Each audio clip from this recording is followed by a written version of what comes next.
Hey everyone, ready to dive into some seriously awesome A&D affordable family spring break getaways. I'm ready. Let's do it. Awesome. So we're taking a deep dive today into this article, Top 10 Affordable Travel Destinations in the U.S. for Spring 2025, and it's got some pretty cool ideas, honestly. Yeah, and it's not just about listing places. It's about a whole roadmap to make that vacation actually affordable, Yeah. Like with travel hacks and getting the kids excited and all that. Oh yeah, for sure. Okay, so let's jump right in. The article starts with some ideas for, nature lovers, and this first one, ooh, this one's good. The Great Smoky Mountains National Park. Oh, nice. Yeah, entry is free, and campsites start at just, wait for it, $30 a night. Wow. Sleeping under the stars, I mean, come on, those are the kind of trips kids remember forever, right? Totally. And you know what's interesting about national parks? There's such a good value, especially for families. I mean, theme parks and resorts can cost a fortune. But parks like the Smokies, they just give you so much to do, like hiking, seeing wildlife, just enjoying nature. And it's all without, emptying your wallet. Exactly. Okay, I'm already picturing those family photos, with the mountains in the background. Majestic. Uh-huh. Yeah. All right, so we've got the mountains covered. What about, the beach lovers out there? Sun and sand.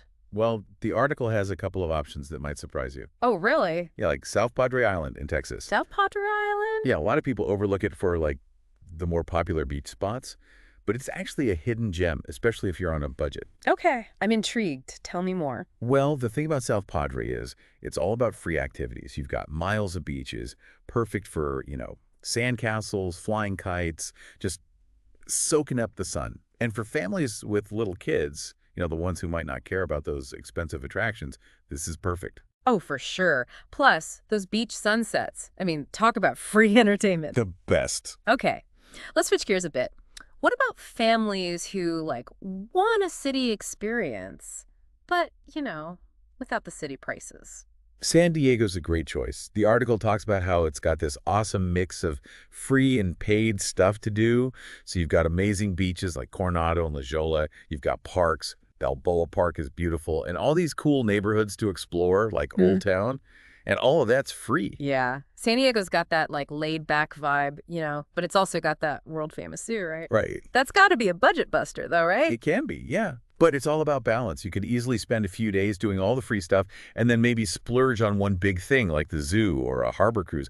The point is, you don't have to sacrifice having an amazing experience just because you're watching your budget. Makes sense.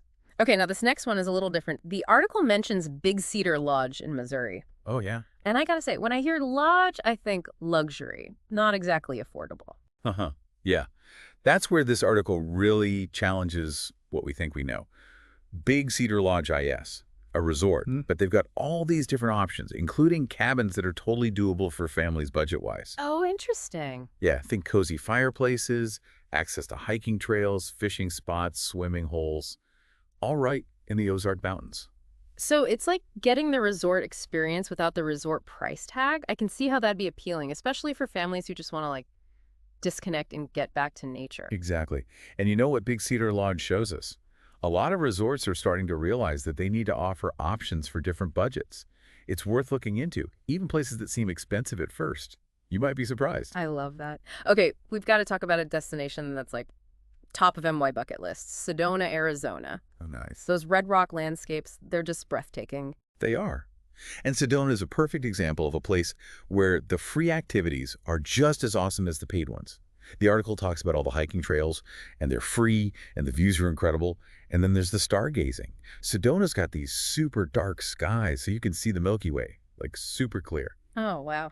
I'm getting chills just thinking about it. It's magical. But hold on, Sedona's got that, spiritual vibe, right? Is that really going to work for every family? That's a good point.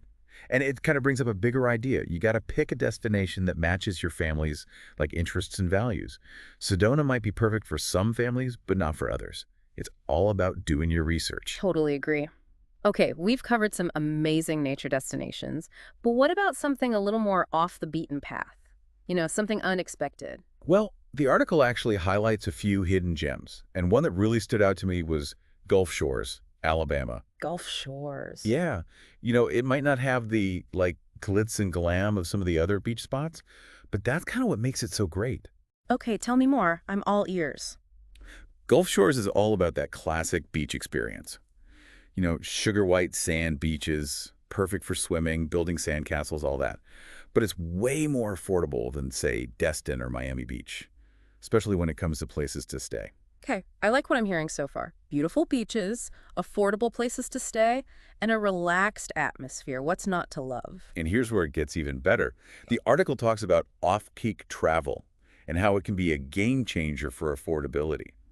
Have you ever considered, like, traveling outside of those peak spring break weeks? I've heard of it, but honestly, I always thought it meant like bad weather or missing out on stuff. That's what a lot of people think. Yeah. But off-peak travel, especially for a place like Gulf Shores, often means really nice weather, fewer crowds, and way lower prices. Really? Oh, yeah. We're talking like 50% less on flights and hotels, sometimes even more. It's all about hitting those weeks just before or after the crazy spring break rush. Wow, that's a serious incentive. I'm already thinking about like shifting my whole spring break strategy. And, Gulf Shores makes a really important point. Sometimes the best trips are the ones that are a little off the beaten path. Places like Gulf Shores, they offer a more, like, authentic experience. They're less crowded, and they can be surprisingly affordable. Yeah, that makes sense. It's about realizing that every family's got different things they're looking for. What matters is finding the place that fits with what you want to experience as a family. I love that. It's about choosing experiences, not just checking off destinations on a list. Exactly. And speaking of unique experiences, the article talks about another destination that might surprise you. Branson, Missouri. Branson. Okay, I'm intrigued. I mean, I've heard of Branson, but I always thought it was for, a slightly older crowd. A lot of people think that. Yeah. But Branson actually has a lot to offer families, and it's super affordable. It's known for its live music scene, but it also has all these family-friendly attractions like Silver Dollar City. Silver dollars. It's a theme park.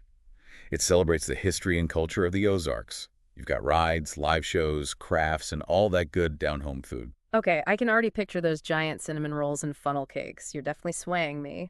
But what about, the outdoor enthusiast in me? Does Branson offer anything beyond the theme park? Oh, absolutely. Branson's right in the Ozark Mountains, so you've got all this incredible nature to explore, hiking trails with amazing views, lakes for fishing, even caves. Wait, hold on. Branson. Caves. This is not the Branson I was picturing. I know, right? It's all about looking beyond those initial impressions. Branson's got this amazing mix of entertainment, outdoor adventures, and just plain old family fun, all without breaking the bank. Okay, I'm sold. Branson's officially on my list. Mm. Now, speaking of family fun, I gotta confess, I'm already picturing my kids complaining about, like, every suggestion we make. Too boring, too hot, too many bugs. You know the drill. Uh-huh. The joys of traveling with kids. That brings up something really important that the article talks about. Have you ever thought about getting your kids involved in the planning? To be honest, I usually take the lead on travel planning. Keeps things a little less chaotic. But I'm open to new ideas. How would that work? It's about changing the whole thing from we're going here to let's plan an adventure together. Imagine, like, sitting down as a family and brainstorming activities, destinations, experiences. What are some things they've always wanted to do? What are some places they dream of visiting? Maybe it's building sandcastles on a beach, hiking to a waterfall, trying a new food. Okay, I can see how that would be cool. It's not just about the destination. It's about creating that shared excitement, that feeling of, like, ownership over the whole experience. Exactly. And who knows, maybe you'll discover some amazing places you never even considered, all because your kids helped plan it. I love that. All right, I'm on board. Family brainstorming session it is. Now, I know we've only just scratched the surface of this article. What other treasures are waiting to be unearthed? Well, the article goes into, like, some really practical ways to save money, and one that really stood out to me was vacation rentals. Vacation rentals, huh? What the? I've always been kind of hesitant about those. I like the convenience of hotels. Having someone else clean up after us. Yeah, I get that. But here's where vacation rentals can really be great for families, especially if you're on a budget. First of all, they usually have more space than a hotel room. Like separate bedrooms for the kids, a living room where everyone can spread out, maybe even a backyard. Oh, yeah, and don't forget about the kitchen. The kitchen, exactly. You can make pancakes in the morning or pack lunches for day trips. It's fun, and it saves you a ton of money. Totally, no more pricey restaurant meals for every meal. Exactly. And sites like VRBO and Airbnb offer different advantages. Oh, really? Yeah, like VRBO tends to have more like whole houses, while Airbnb might have more options for just individual rooms. Mhm. This is great for smaller families, or if you just want something a little cozier. Okay, you're making me a vacation rental convert. Now, speaking of resources, the article mentions a few websites that can be really helpful for planning a budget-friendly trip. Booking.com, Kayak, TripAdvisor, Expedia, Airbnb. Are these actually worth checking out, or are they just like glorified travel ads? They're definitely worth checking out, but the key is knowing how to use them strategically. Okay, tell me more. So each platform has its own strengths. Like Booking.com is a great place to start if you're looking for deals on places to stay. Okay. They usually have a bigger selection than some of the other sites, and they're known for their price match guarantee. Price match guarantee, what's that? It means that if you find a lower price on another site, they'll match it. Oh, wow. That takes out some of the stress of, trying to find the best deal. Exactly. Now, Kayak Yeah. is great for comparing prices across like flights, hotels, rental cars. Their search engine checks tons of travel sites at once, so you can see all your options in one place and pick the best deal. Okay, that sounds like a serious time saver. What about TripAdvisor? I've used it before, but mostly just to read reviews. TripAdvisor is amazing for those user-generated reviews, and that's Mm. where it really shines. You can get a real sense of a hotel's cleanliness, the vibe of a place, even tips on the best local restaurants. Oh, cool. Plus, they have a feature that lets you compare prices from different booking sites, kind of like Kayak. So it's not just reviews, it's a booking tool too. I'm learning so much. What about Expedia? They always seem to have those tempting package deals. Expedia is known for bundling flights, hotels, and sometimes even activities together, and you can save a lot that way. But here's a pro tip. Always compare the package price to what it would cost to book each thing separately. Oh, that's good advice. Yeah, sometimes you can actually get a better deal by doing it yourself. It pays to be a savvy shopper, even when you're planning a vacation. Okay, so we've covered Booking.com, Kayak, TripAdvisor, and Expedia. That leaves us with Airbnb. Now, I know Airbnb is popular for vacation rentals, but is it a good option for families? It can be, especially if Yeah. you're looking for a more like immersive kind of travel experience. You can find everything from small apartments to huge villas, often with cool stuff like pools, game rooms, even playgrounds. Nice. And a lot of the hosts are families themselves, so they get what it's like to travel with kids. That's reassuring. I wouldn't want to show up with my kids and then realize the place isn't really kid-friendly.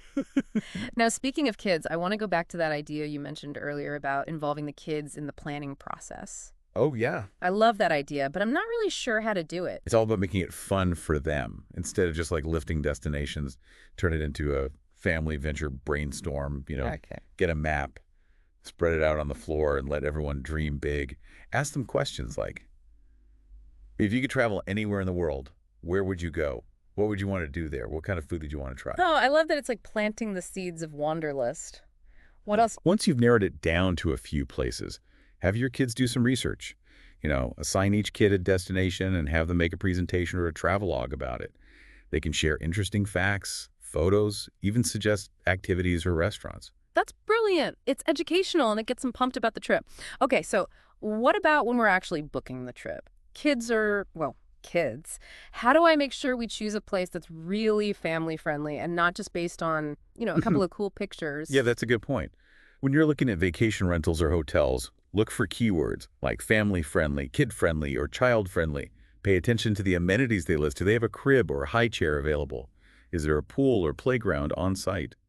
And don't be afraid to reach out to the host or hotel with specific questions. It's better to be safe than sorry.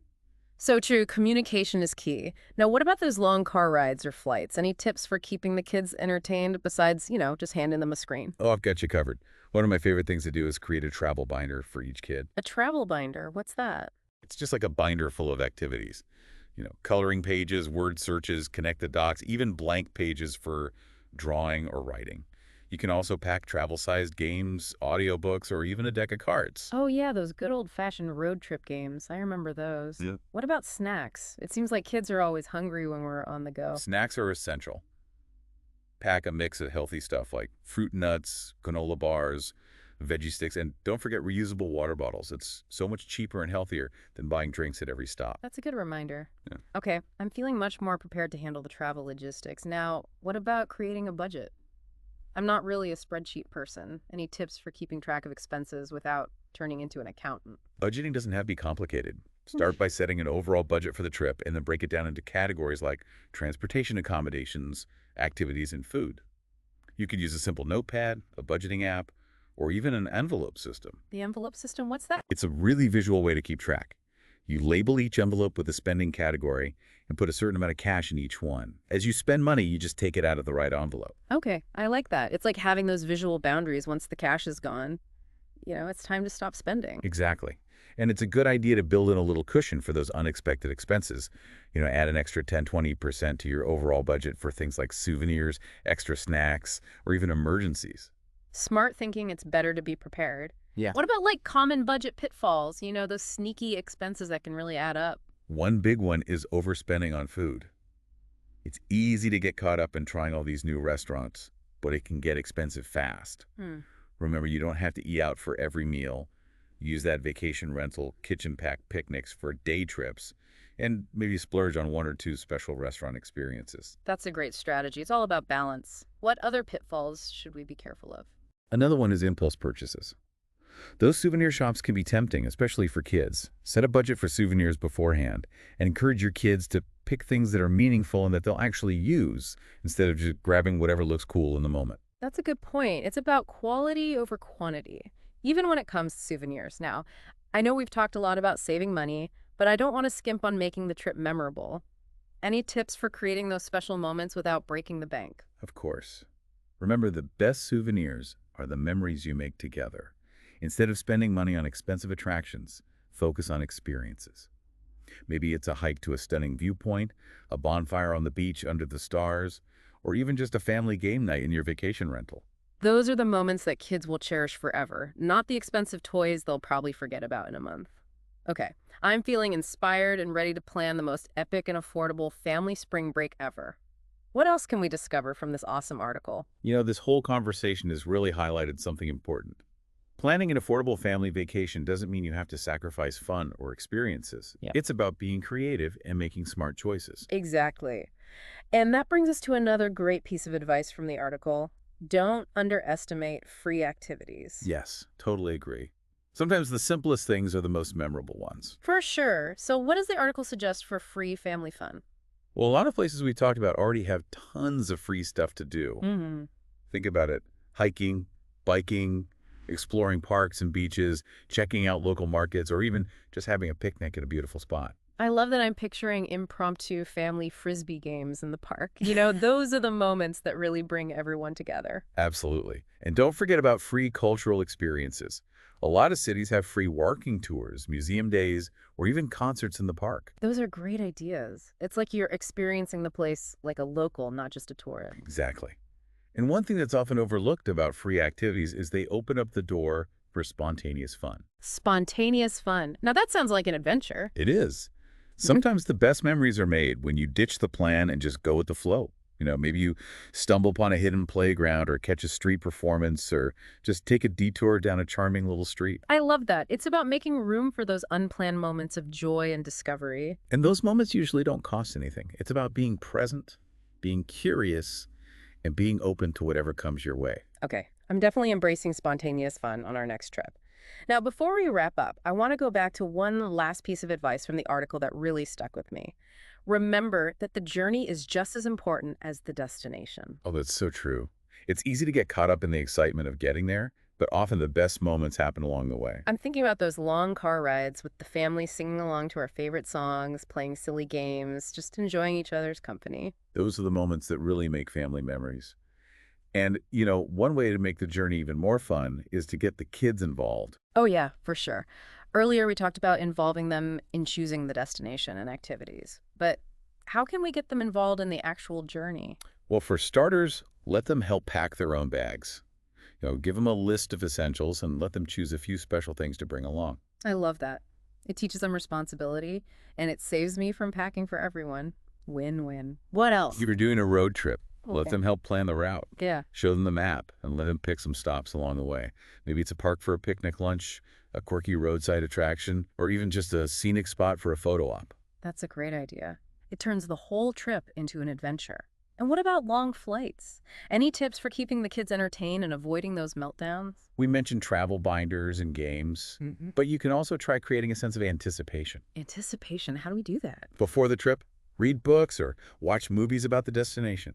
Talk about all the exciting things you'll be doing and seeing.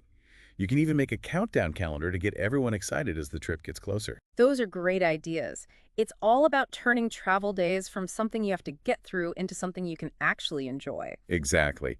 And when you approach travel with that attitude, the possibilities are endless, even if you're on a budget. So true. Well, I think we've covered it all. We've explored amazing destinations, uncovered some savvy budgeting tips, and even learned how to turn the journey into part of the adventure. And most importantly, we've discovered that you don't have to spend a fortune to create unforgettable family memories. Couldn't have said it better myself. Mm. So, to all our listeners out there, embrace the spirit of adventure, plan wisely, and most importantly, have fun creating those lasting memories with your loved ones. Where will your family's next adventure take you?